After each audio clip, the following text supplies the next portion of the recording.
about men saying they kind of want a docile, childlike, submissive, silent woman. But yeah, I mean, but you know what's funny? You're missing out on an interest, and lots of people have problems with them, and you can have all the problems in the world with them.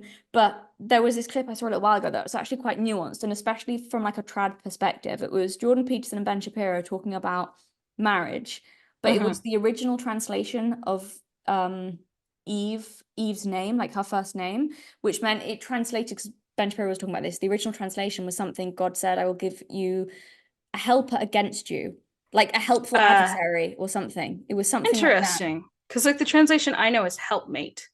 Yes, but the translation for helpmate was something like helpful adversary, or what it meant, like literally something like that. Interesting. So, and I don't know, I'm not a scholar, but this is what they were kind of talking about. And then Jordan Peterson had the point, he was saying, well, like he kind of conceptualized like this: if you try and move your hand in a straight line, it's really difficult to do. But if you've got an opposing force, suddenly it becomes so much easier.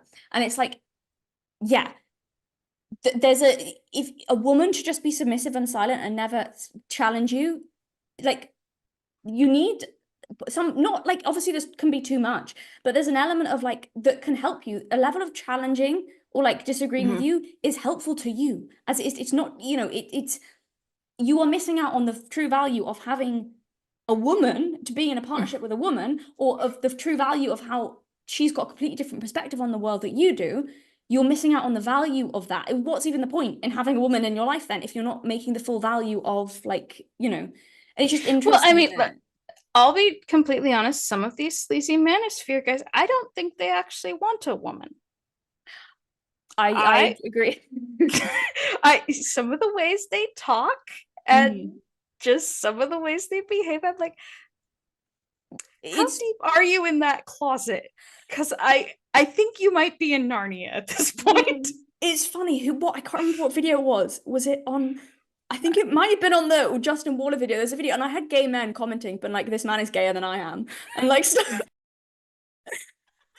there's I don't know whether he is or not. I know it's like, I can even see it with Tate, where it's like Tate is working out his mommy issues.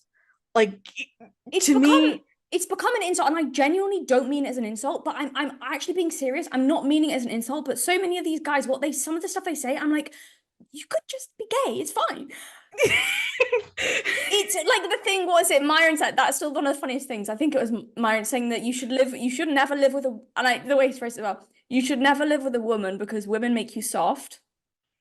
And you know, live with men, like live with your men, like live with your boys. Like, isn't there a clip of like the Fresh and Fit podcast talking about like cuddling with their bros? Oh, there's a whole history of Myron with like, yeah, there's a whole lore. Actually, I tuned in with Myron from back in the day, but like, it was the army.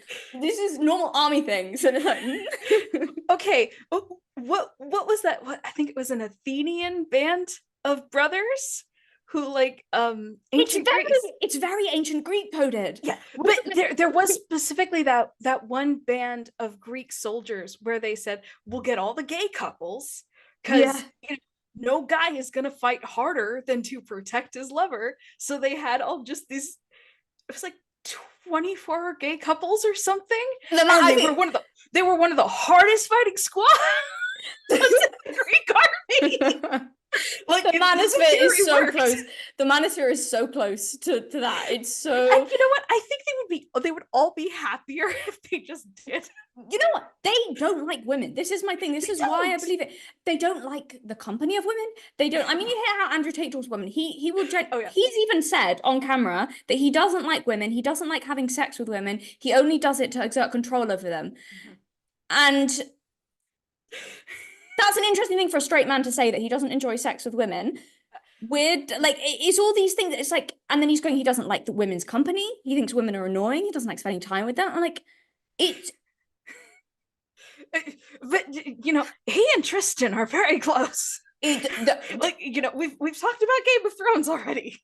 Now, Andrew Tate, a lot of the time, when he shames other men, or if he shames the behaviour that he doesn't like in other men, he does it by calling them gay. Okay. If he doesn't like somebody, he calls them gay.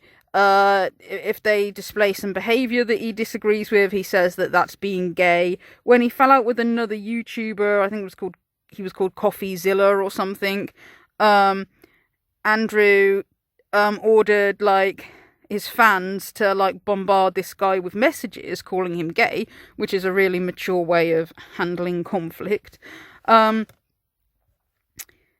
you have to ask yourself, is like, how many times does he have to like shame other men by calling them gay before you start wondering, like, is this projection? One of the funniest things that Andrew Tate tweeted out, when he made some sort of tweet saying that men having sex with women for pleasure is gay. Okay, he said that he thinks that men should only have sex with women when they want to pass on their genetics, when they want to make a baby, right? And he said that if you're having sex with women for pleasure, that's gay. And that's like just one of the most stupidest things that like he's come up with. It's like, no, Andrew, a man having sex with a woman for pleasure is heterosexual. Having sex with a man for pleasure would be gay. Yeah, and Myron Gaines, I definitely think that guy is a closet gay now. And to be clear, I'm not saying that like to shame people for their sexuality. I'll just point that out because a fair few of Myron's fans like get like upset when people call him gay, and they say that it's shaming, and they say that people say it just because they don't have an argument. And I think no, they say it because they genuinely think that he is gay.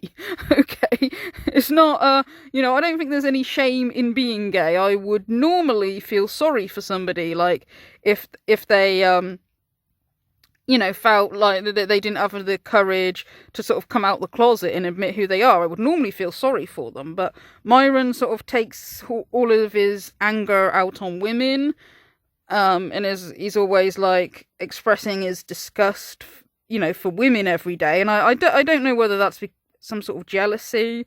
It's really weird.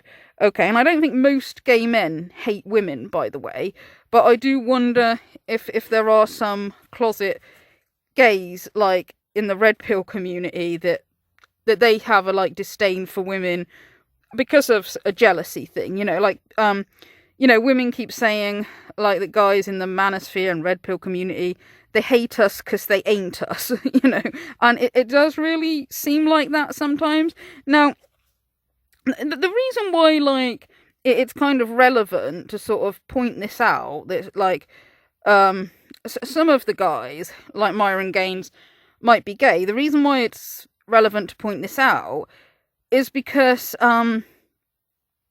he's kind of being a fraud. If guys are like educating young men on how to interact with women and how to have like relationships with women when they're a gay person, and they're like pretending that they're not gay, they're kind of being a fraud, because he's sort of he's educating these young men when he doesn't like really know what he's talking about. But also with the some of the women that he has on his show, when he tells them things, he's like speaking on behalf of heterosexual men when he's probably not a heterosexual man. Okay, like when he tells women like you should expect your husband to cheat on you at some point, and he says, oh, men will lie and tell you that they're going to be faithful, which some people do lie, obviously. Yes, some men and women will cheat, obviously, but he's sort of speaking on behalf of heterosexual men, okay, which I think is wrong. And when he tells, when he gives advice, I don't think that that's right when he's being a bit of a fraud. And, even like, I mean, a lot of these guys that give advice, though, even if they weren't gay, like, they're not ones that are successful, are they? They're not ones that are happily married. They don't succeed. And Myron Gaines doesn't even seem to promote the idea of loving relationships and families. It's just like, how to get sex from women, which is something that it's probably not good at himself, and it's probably not something that he wants. Okay, so that's what I mean when he's being a bit of a fraud. Okay, now, on this topic of submission, the guys who say that they want women to submit. Okay, now, I know that this topic can be a bit controversial because, there are some women who they say they choose to submit to their husband, and they say they're happy with that, and it's not a male supremacist thing. They say, like, yeah, they're letting him be like the leader in the relationship, but they chose him for that role. Okay, so they kind of feel like they're the one in control because they're the one that chose him, and that, like, if he wasn't actually living up to his task at being a good leader, they can also fire him. That's the argument I've heard made. Okay, so okay, fair enough. How individual people run their relationships, that's their business, as long as they're both happy and they're both love and respect each other, and it's not one mistreating the other, then fair enough. I'm not criticizing that, but I've listened to enough of the extremist in the red pill community, and even some in the Christian conservative sort of community, and I'm not saying all, but I'm just saying some. Okay, I've listened to some, and their idea of submission is like basically the woman being a doormat. Okay, and it's like, well, the way to never have arguments is if the woman just always agrees with what the man says. And some of them, it seems like they don't want women to have a personality. Okay, like some of them, they'll say like it's unattractive if a woman's ambitious. It's unattractive if a woman thinks she's funny or if she thinks she's smart. And notice how they always say think she's smart, like she can't actually be smart. And this is what I'm talking about. This kind of thing of like, some of them have come across like they really just don't like the woman. Like if you love somebody, you care about them. You want them to be happy. Okay. When it's a case of, oh, I don't want her to think really good about herself because, I want her to think that I'm better than her. That you get a little bit of that attitude from some of the red pill and some of the Christian conservatives. And also just this thing that the woman's like got to be docile, she just got to agree with what the man says, or she doesn't have to use her brain. It's almost like they want the woman to disappear, and want her to not have her own personality, okay? And I do think that if somebody genuinely wants that in a relationship, if they want that from a woman, they genuinely do not like women, okay? And it may be some of them, like, they might be gay, and maybe they haven't even come to terms with their sexuality themselves. I don't know. So, maybe that's the only way they feel that they can have a happy relationship with a woman, because they don't really like women, okay? That is how some of them come across.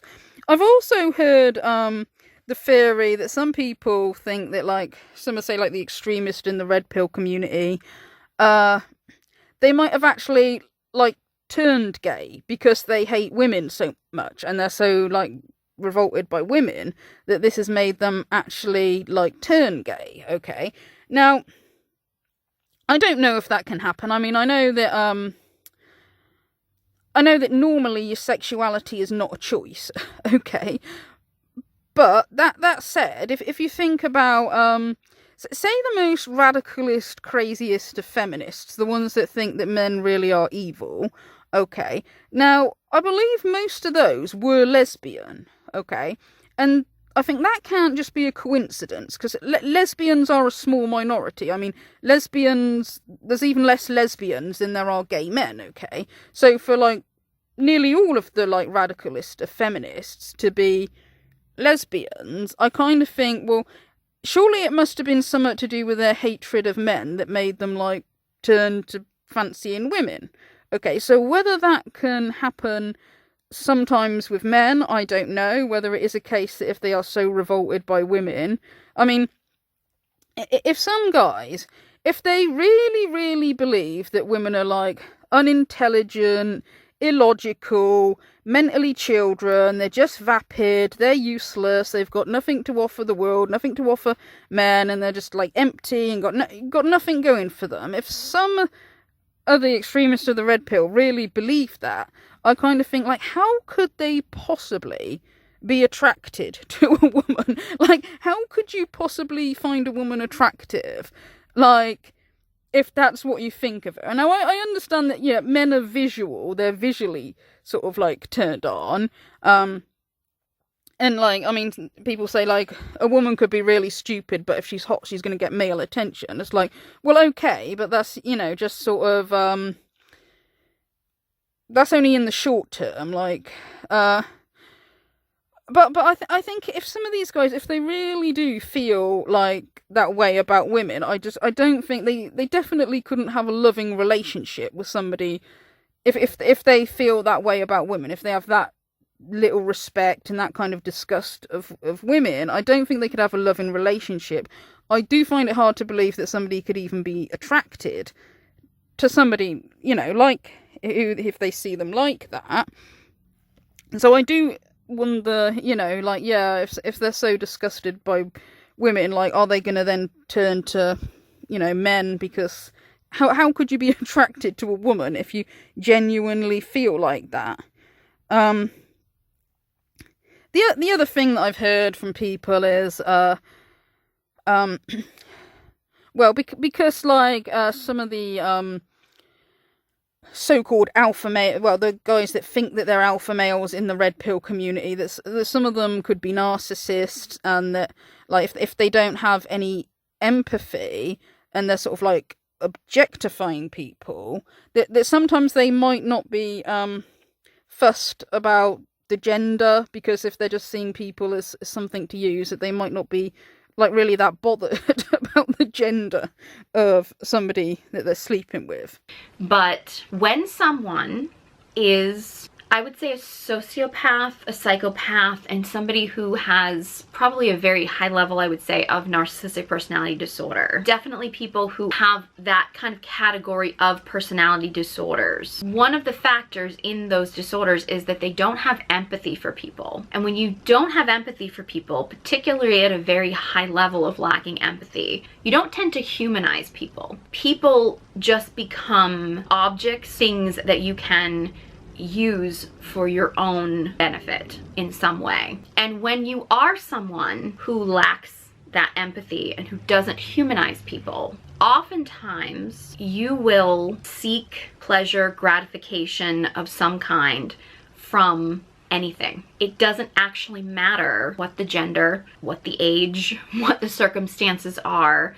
It's just about what that person can do for you. So technically, somebody who falls under that category, sociopath, psychopath, narcissistic personality disorder, things like that, oftentimes it's not about whether that person is male or female. It's not about the gender. It's simply about what that person can do for them. That's different than somebody, say, being gay or bisexual. You can be, say, bisexual and humanize the person that you're with. You just happen to be attracted to both genders, for example. That doesn't make you a sociopath or a psychopath or anything like that, right? Whereas if somebody is somebody with one of those extreme personality disorders where they don't humanize somebody, they don't really care if that person is male or female. It's not the same thing as being bisexual. It simply means that they will take the gratification that they can get from whoever happens to be giving them access to it. Now, that doesn't necessarily mean that every sociopath or every narcissist or whatever will sleep with both men and women. It's not universal, but it is very common. If this person happens to be like a very genuine, empathetic person, they're just struggling with their sexuality, that's a different situation. And my heart goes out to people who are doing that. I think everybody should be allowed to kind of, you know, be who they truly are and love who they love. But I think it's also fair to look at the situation where we keep throwing around this person's gay, this person's straight, or labeling things, not getting to the root of, okay, but does this person even have the empathy or the capacity to humanize the person that they're with? Or are they simply just preying on whoever is vulnerable or whoever they think that they can manipulate to get what they want from them? I think one of the things that really stood out to me, it was kind of like a light bulb moment when I kind of realized this, was a video that Andrew Tate released. This was, I think, before he was banned on social media, where he basically started a conversation with his audience. This might get a little graphic, but I'm gonna try to make this as clean as possible, where he basically brought up the idea that, like, would you as a man rather sleep with like Megan Fox with a dick or Hulk Hogan with a vagina? There were apparently a lot of guys that were his followers that were saying that, like, they would pick the one with the vagina because they're a straight man and they would prefer that body part on a woman. And Andrew Tate was making the argument that if you can get someone as hot as Megan Fox that has a dick, then that's a better deal. Essentially, that would be a person who essentially was born a male, but obviously was in the process of transitioning to be a female, which I find interesting because it's oftentimes the people in that world that are the most anti-transgendered, and I'm not going to get into that debate right now because I know that's a whole rabbit hole in itself. I just want to point out the irony there. What he's actually saying in that conversation is that he actually doesn't care about the gender of the person that he's with. He solely cares about the image and like what that person could do for him sexually, not about the actual gender that he is attracted to. There's a lot of videos, I've talked about this in other videos, and there's a lot of people that have videos out there. Andrew Tate, love him or hate him, exhibits a lot of signs of being a sociopath. That is a very common thing when it comes to people with, you know, that type of personality disorder, is that, again, they don't humanize the person that they're with. So the gender is somewhat irrelevant. It doesn't necessarily make them gay or straight or bisexual or anything. They don't humanize the person that they're with. I find that very interesting because he does have so many followers, sort of like a lot of guys who worship him, who have started these podcasts, or these podcast bros who worship the ground he walks on and have that same mentality. A lot of the drama was coming up with the Fresh and Fit situation and Fresh getting a woman pregnant and Fit flipping out. If you're not familiar with that drama, I applaud you for obviously not getting sucked into drama on the internet. I'm not going to dive into that whole dynamic, but if you are familiar with Fresh and Fit, which is another podcast situation, which are two like podcast guys who were Andrew Tate worshipers, they're like friends with him, whatever. Fit is somebody who frequently tries to call out other guys as being gay. There were a lot of pictures of Fit with guys in some very kind of questionable situations and interactions, and so it started to look a little bit like, oh, is Fit actually gay? Is he not? I don't know if he is, I don't know if he's not. There does seem to be a lot of evidence that women may not be his preference, and I've actually seen a lot of people that have taken some clips from some of Fresh and Fit's podcasts that do kind of lead you to believe that Fit at least may not be just interested in women. I don't know if that's true, I don't know if it's not true, I don't really know, but he certainly doesn't respect women. He certainly has a lot of anger issues towards women. A lot of these guys, generally speaking, a lot of these podcast guys do tend to blame women for everything. He clearly doesn't have any empathy for women. I know he's had women on his show that have basically said that they were, you know, SA'd, and he's basically told them it was their fault. So he clearly has a serious lack of empathy, at least publicly. And if you have such a lack of empathy and such a hatred towards women, you have to ask yourself, would he really be capable of having a relationship with a woman? And would he actually be capable of really connecting in intimacy with a woman? Now, he may be able to show up and do the deed and have sex completely disconnected, but would he actually be able to have more than just a superficial sexual experience with a woman if he has that deep a hatred for women? I actually remember reading this. Now, obviously, as well, I mean, you could say, well, some people, they could be bisexual. Some of the guys in the manosphere could be bisexual. And, well, yeah, of course, like, there's going to be some. But I kind of think that when it's guys who have such a hatred of women, like, even if they were bisexual, I would think that they'd still be better off with men if they hate women that much. Okay.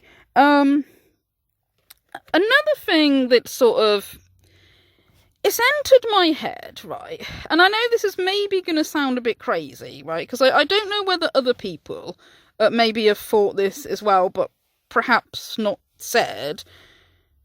I don't know, but it's like, it's kind of entered my head that whether some, like, people could actually be closet trans, and like what I mean is it's like, it might not just be a case of some guys online being gay and like hating on women because they're jealous, I actually wondered if some of them actually really seriously do want to be women.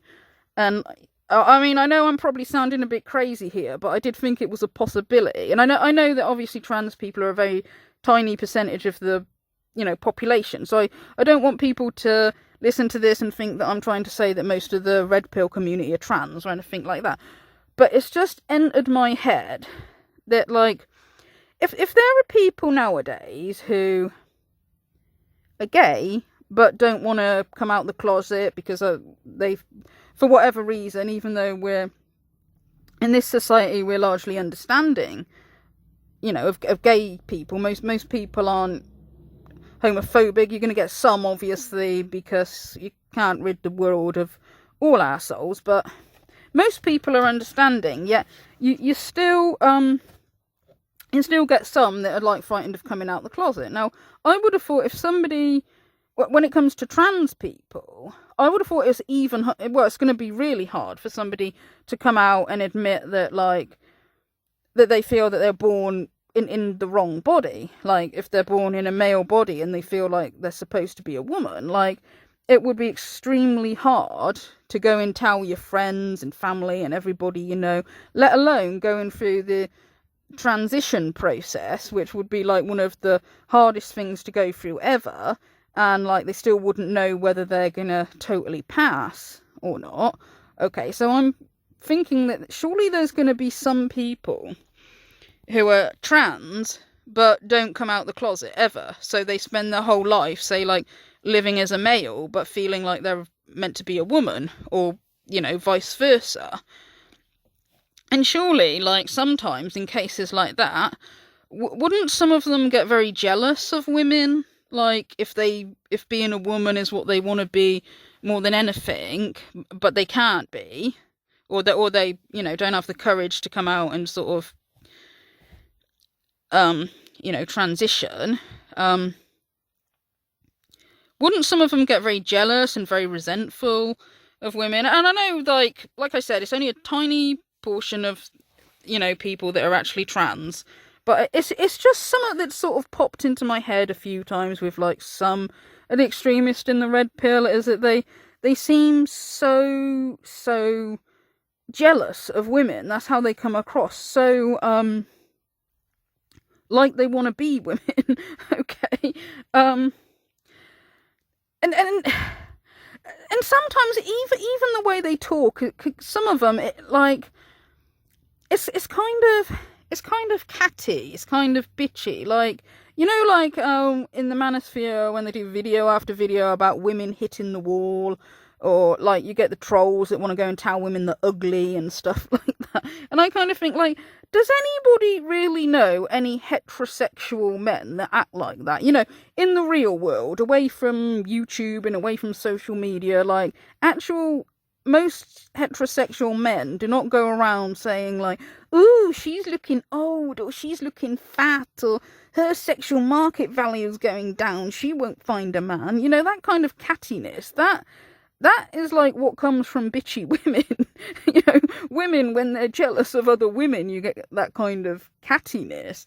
Yet the Manosphere and red pill community is full of men like that, okay? So, and I think that comes across quite feminine.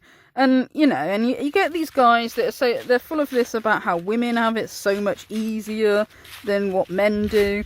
And Myron Gaines, he's always going on and on and on about how women have everything so much easier. But it's all, like, to do with the fact that, like, oh, women can get sex easier than men. Like, that's the be all and end all. It's like, getting attention from the opposite sex, like, yes, women have that easier than what men do, okay, but the reason why, like, women are the ones that are pursued and men are the ones that are the pursuers is because the woman is expected to risk her life in order for the man to pass on his genes, okay, because that is kind of a big thing, really. And not to mention the fact that the women do most of the childcare and all that, okay, so men and women do have their own different struggles, right? But Myron's always complaining about how men have to work so hard to get sex, while, you know, women, they only have to look pretty. But whenever a woman says, and he's had women on his show before who've said that, you know, before getting a boyfriend, they want to work on their self, they want to work on their personality and become better people. I mean, I can't remember exactly what they said, but yeah, they were talking about working on their personality. And straight away, Myron says, like, oh, well, the only thing you need to look, the only thing you need to improve is your looks, because that's the only thing men care about. Which again is him trying to speak on behalf of heterosexual men, which he doesn't have a right to do if he's not interested in women himself. Okay, but it's a bad message to tell women, don't work on yourself, just look pretty, that's all men care about. It's a very bad message, because it's not good to tell women that, but it's also, you know, he's painting men as shallow when, like I said, he doesn't have a right to speak on behalf of heterosexual men. But he's the one who's sort of trying to cause the problem he's complaining about. He's complaining that women have it so easy, and women, you know, only work on, they don't have to work hard to get sex, to get attention and all that. But then as soon as a woman does talk about working on herself, he then, you know, he says, oh no, you don't need to, because men only care about looks. And the reason he says this is basically, it's a way of sort of like devaluing the woman, okay, which is what they do in the red pill community all the time, like try to tell women, you're worthless, all you have to offer is sex, you know, men are the important ones, you know, you're just so unimportant, you don't have anything that interests us, you know, like, you know, women are just, you know, boring, stupid, you can't want to talk to them, and you know, that kind of thing. It's all to put the woman down.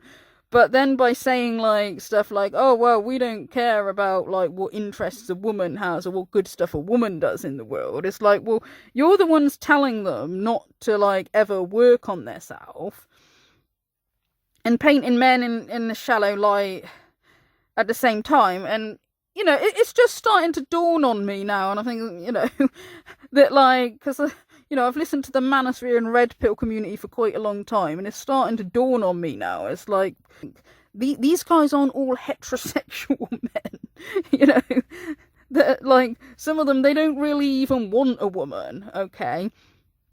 And I don't know, it just seems so silly that they take this out on women. It's like, there's no shame in just admitting you're gay and having relationships with men. You don't have to be jealous of women. You don't have to take your anger out on women. You don't have to, you know, if they're pissed off that women are getting more attention from men than what they are, it's like, well, why don't you come out the closet and start going to gay bars or whatever, you know? It's like, you don't have to sit there searing with rage at women. They could, I don't know, like I said, I would feel sorry for people who, like, you know, were too afraid to come out the closet, but, you know, some of them seem like such assholes. But anyway, that's all I've got to say about that for now. Thank you for listening.